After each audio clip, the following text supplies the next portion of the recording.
जो भी मैं यहां देख रहा हूं, आपने सबने जिम्मेदारी लेनी है इनको शिकस्त देने की।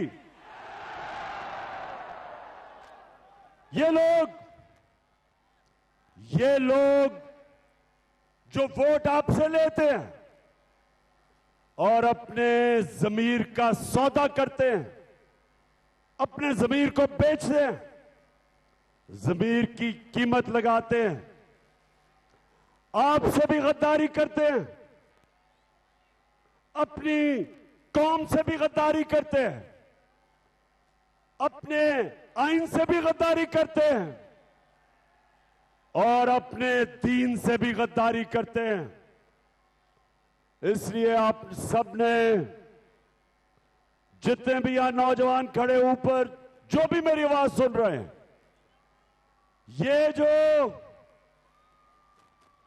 ये जो जंग है, ये इमरान खान की नहीं, ये आप सबकी जंग है। ये सियासत नहीं, ये जहाद है। हमने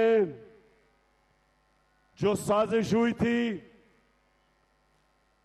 अमेरिका ने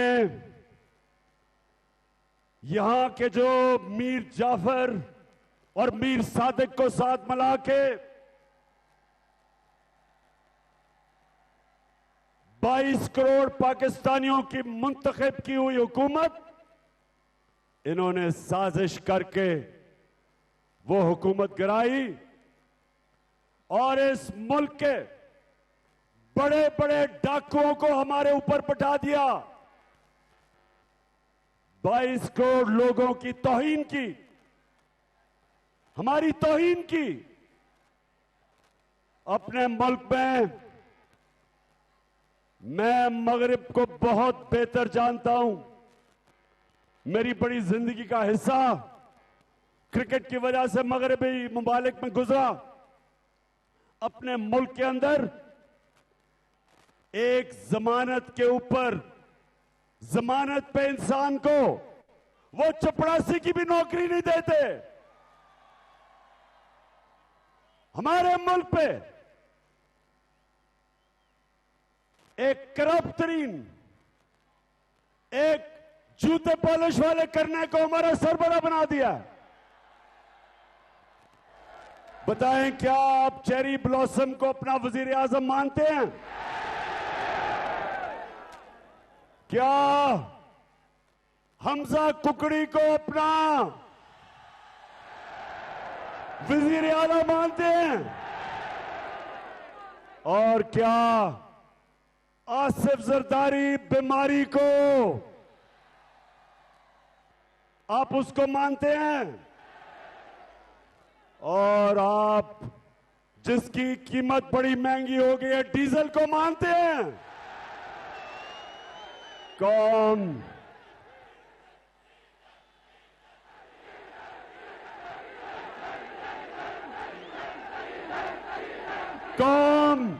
कभी इनको तस्लीम नहीं करेगी।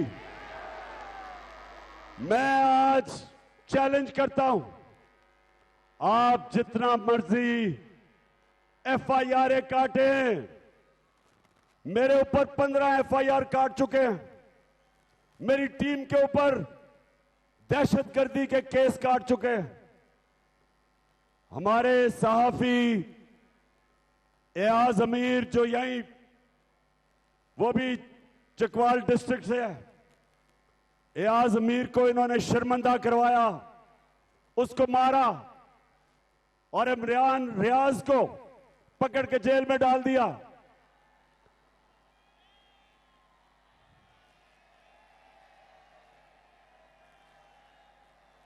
धमकियां दी जा रही हैं।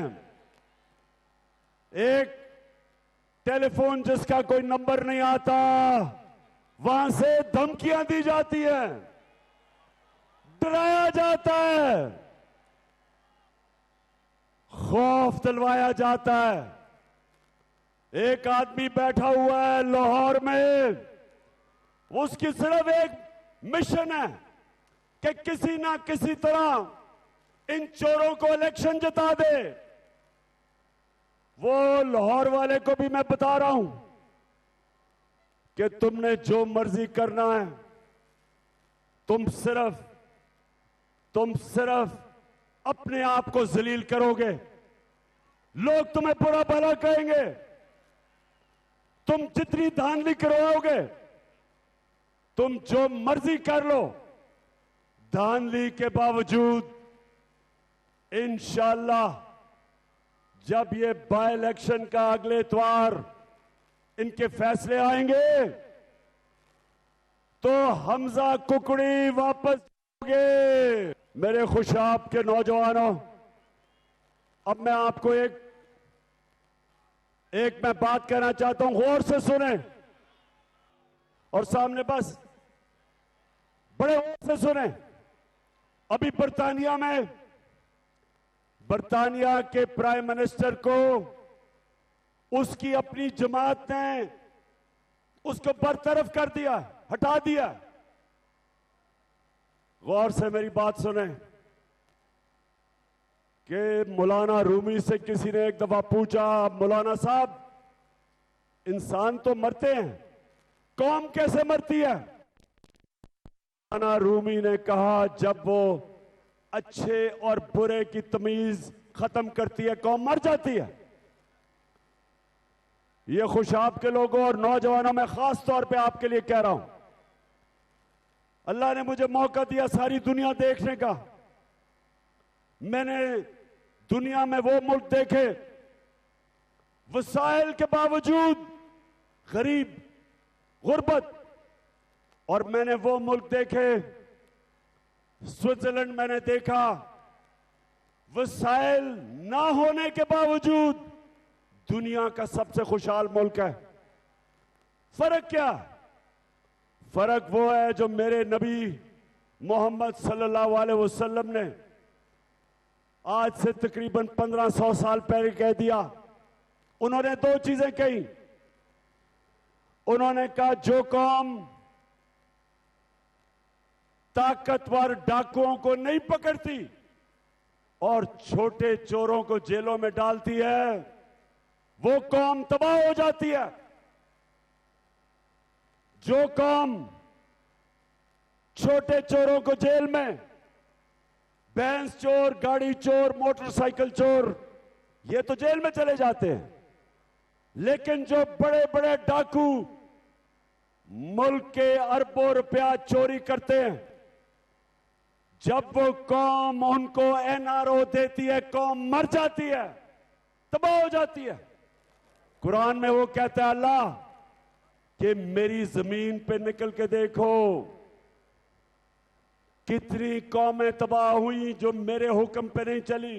तुम्हारे से पहले कितनी कौमें, कुरान के अंदर आप पढ़ें कितनी कौमें तबाह हुई, तारीख पढ़े। हमारे सामने कौमें टूटी, हमारा मुल्क टूटा, हमारा मुल्क का एक हिस्सा बांग्लादेश बन गया, हमारी जिंदगी में टूट गया पाकिस्तान, यूगोस्लाविया टूट गया, सोवियत यूनियन टूट गई।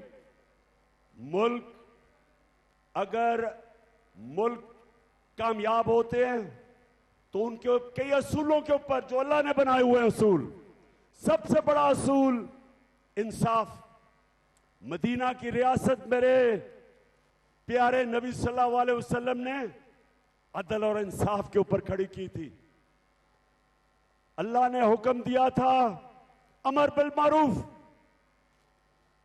सारे इंसानों को हुक्म दिया था कि तुमने सच और हक और अच्छाई के साथ खड़ा होना है, तुमने बदी के खिलाफ जहाद करनी है, यह अल्लाह का हुक्म है। तो जब मेरे खुशाब के बाशऊर शहरियों एक माशरा बड़े बड़े डाकुओं को मुल्क के ऊपर बैठा देता है, वो अपनी तबाही के रास्ते पर निकल जाता है। जब एक मुल्क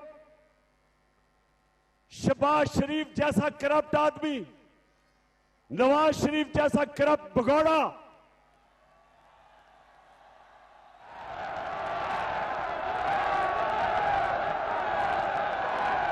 जरदारी जो 3 साल से मुल्क को लूट रहा है, और फजलुर रहमान जो बात इस्लाम की करता है और अपना जमीर डीजल के परमिट पे बेचता है।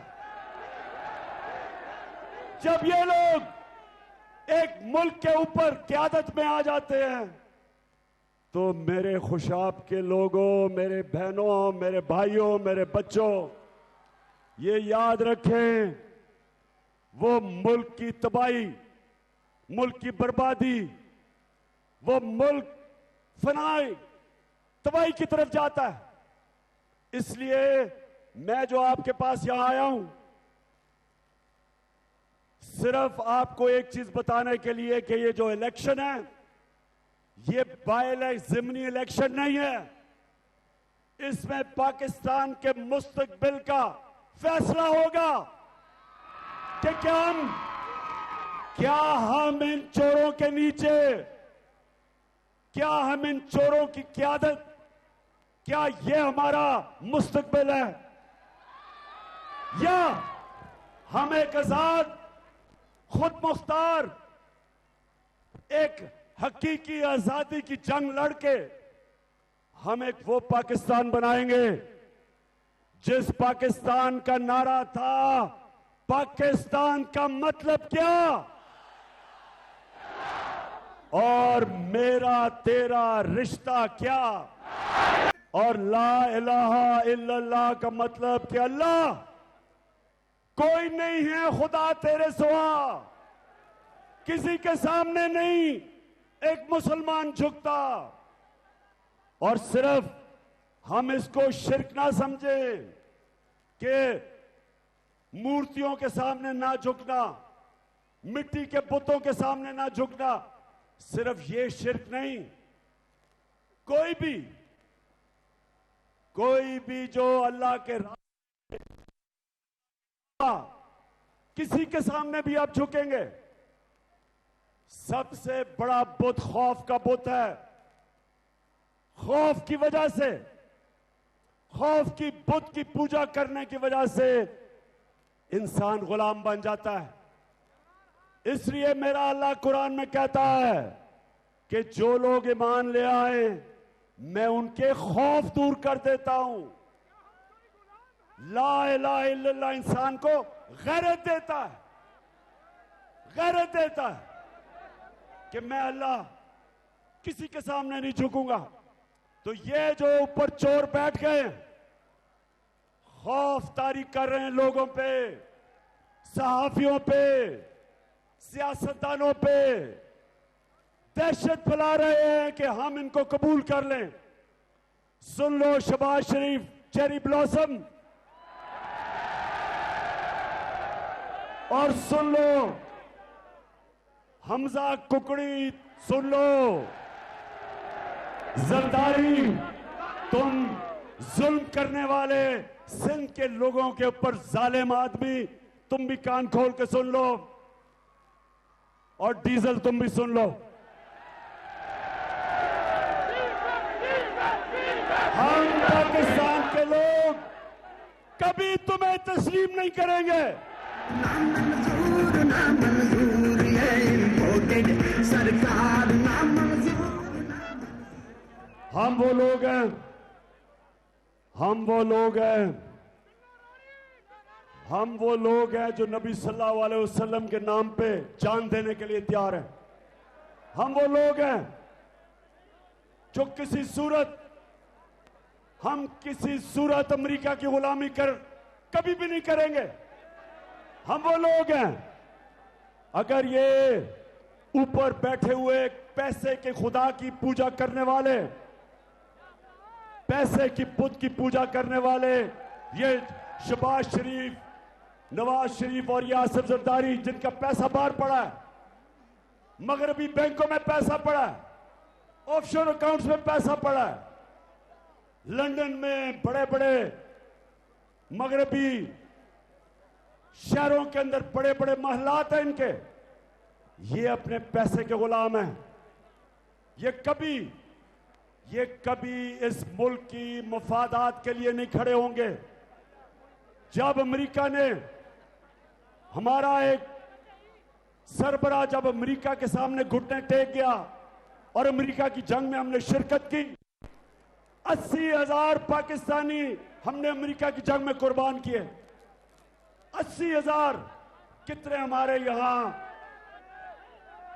इस सारे इलाके के अंदर कितने हमारे नौजवान जो फौज में थे शहीद हुए, अपनी जानें दी उन्होंने।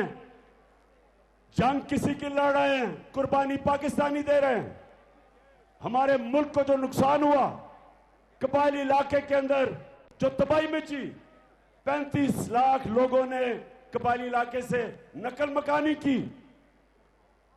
इस मुल्क के ऊपर जो इंसान की तारीख में पहली दफा हुआ कि हम अमेरिका की मदद कर रहे हैं और अमेरिका हमारे ऊपर 400 ड्रोन अटैक कर रहा था जब जरदारी और नवाज शरीफ सरबराह थे। एक दफा इन्होंने मजम्मत नहीं की अमेरिकनों के सामने कि सारे इंसानी हुकूक की खिलाफ वर्जी कि आप ही अमेरिका फैसला करना मारना किसे है। 8,000 मील दूर से बटन दबाता है और यहां लोग मर जाते थे और कोई उनका पूछने वाला नहीं था, क्योंकि ये अमेरिकनों के गुलाम हैं।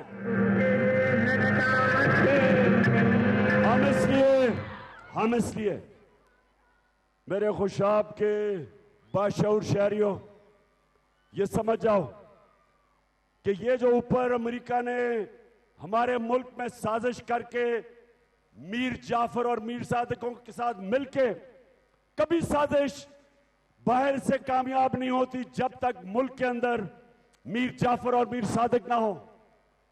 जब अंग्रेजों ने मुसलमानों को हटा के हुक्मरानी की थी हिंदुस्तान पे, उससे पहले 600 साल मुसलमान हिंदुस्तान के हुक्मरान थे।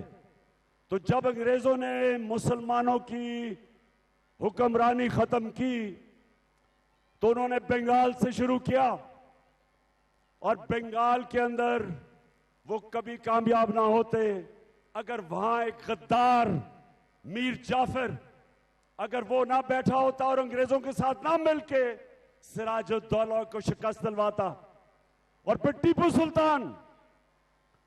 सुल्तान दिलेरों की तरह, शेरों की तरह लड़ रहा था अपने लोगों की आजादी के लिए।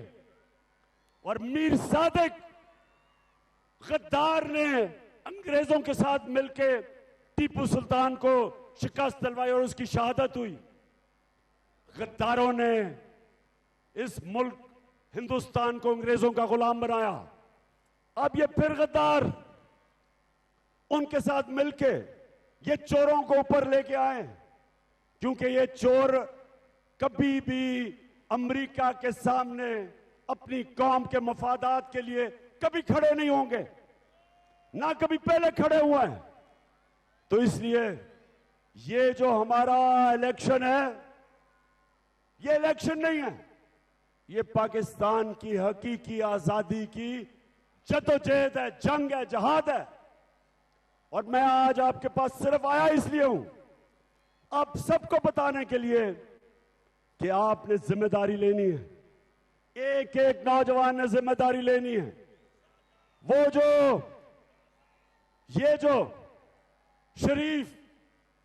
शरीफ बरादरान और इनके बेटे और बच्चे, इन्होंने जिंदगी में कभी कोई चीज ईमानदारी से नहीं की। बिजनेस है तो वो करप्शन है, इलेक्शन है तो उसमें धांधली है, अदालत तो वहां झूठ बोलते हैं, सारा टब्बर झूठ बोलता है। बेटी कहती है कि मेरी लंदन तो छोड़ो, पाकिस्तान में भी कोई प्रॉपर्टी नहीं है। और जब वो ये चीज कह रही थी, उसको क्या पता था कि अल्लाह अल हक है। 2 साल के बाद वो 2014 में ये कह रही थी, 2016 के अंदर एक बैनुल अक़वामी इंकशाफ होता है जिसको कहते हैं पैनामा पेपर्स, और उसमें पता चलता है कि लंदन तो छोड़ो, पाकिस्तान में भी कोई प्रॉपर्टी नहीं। प्रॉपर्टी पाकिस्तान में, लंदन में कहना था कि सस्ती प्रॉपर्टी कोई नहीं, क्योंकि सबसे महंगे लंदन के इलाके में इंकशाफ होता है कि 4 बड़े बड़े मालात मरियम बीबी के नाम पे।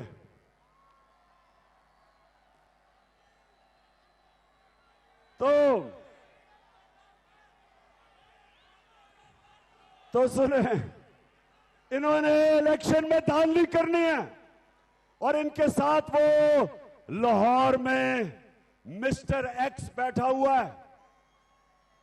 अब मैं कहूंगा नहीं कि मिस्टर एक्स कौन है, आप खुद ही अंदाजा लगा लें। अब जानते हैं मिस्टर एक्स कौन है? एक पहले ने इनके लिए 2013 में धांधली की थी, उसको उन्होंने नवाजा, पहले एंटी करप्शन का हेड बनाया, अब एक और उसने नवाज दिया है, तो अब वो बैठा हुआ है। और दूसरा चीफ इलेक्शन कमीशन, ये पूरी तरह इनके साथ मिलकर तैयार है धांधली के लिए। और उसकी अभी आज ही मैंने देखा है कि उसकी बीवी को एक बहुत बड़ा ऐसा ओहदा दिया जिसमें बड़ा पैसा बन सकता है। कोई कस्टम में लगा दिया उसको, अप्रेजर, जिधर बड़ा पैसा बनता है, उसको भी रिश्वत दे दी शरीफों ने। तो इन्होंने धांधली करनी है। हमने धांधली के बावजूद ये धांधला भी कर ले, इंशाल्लाह हम शिकस्त देंगे इनको। मैं ये चाहता हूं कि आपने हर एक पोलिंग स्टेशन के ऊपर 10 नौजवान तकड़े, दलेर, खुशाब के, और मुझे पता है खुशाब के दलेर नौजवान हैं, डरने वाले नहीं है। आपने हर पोलिंग स्टेशन पे पहरा देना है। ये धांधली की कोशिश करेंगे, हम तैयार होंगे। क्यों तैयारी होगी आपकी? इंशाल्लाह तैयारी होगी। और धांधले के बावजूद इंशाल्लाह अगली इतवार को जो रिजल्ट आएगा, मुझे अभी से नजर आ रहा है कि पहले ही गैर आईनी वजीर आला है कुकड़ी, आइन के मुताबिक तो है ही नहीं। खुशाब में चेयरमैन पीटीआई इमरान खान जलसा-ए-आम से खिताब कर रहे हैं। उनका यह कहना था कि धांधली हो, इसके बावजूद भी वजीर आला पंजाब हमजा शहबाज हारेंगे। वो तो पहले ही गैर आईनी तौर पर बराजमान हुए हैं।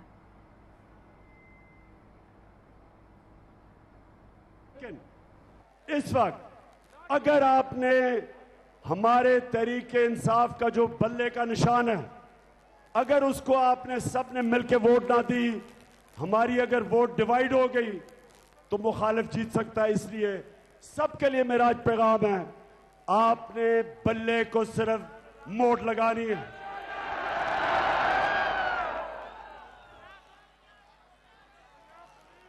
अच्छा खुशाब, बस मैं आखिर में एक ही सवाल है, मेरा आखिर में एक सवाल है कि मैं जब वापस आऊंगा, खुशाब, क्योंकि आपको पता है यहां जौहराबाद में बड़ा टाइम गुजारता है, माजी में गुजारा हुआ है, आपका सारा इलाका जानता हूं, साथ ही मेरा मियां वाली है। तो मैं आज आपकी जिम्मेदारी लगा के जा रहा हूं कि जब मैं इतवार के बाद वापस आऊं तो मुझे उसी तरह आप पे फख्र होना चाहिए जिस तरह मुझे मियां वाली पे फख्र होता है जब वो जीतते हैं। पाकिस्तान जिंदाबाद।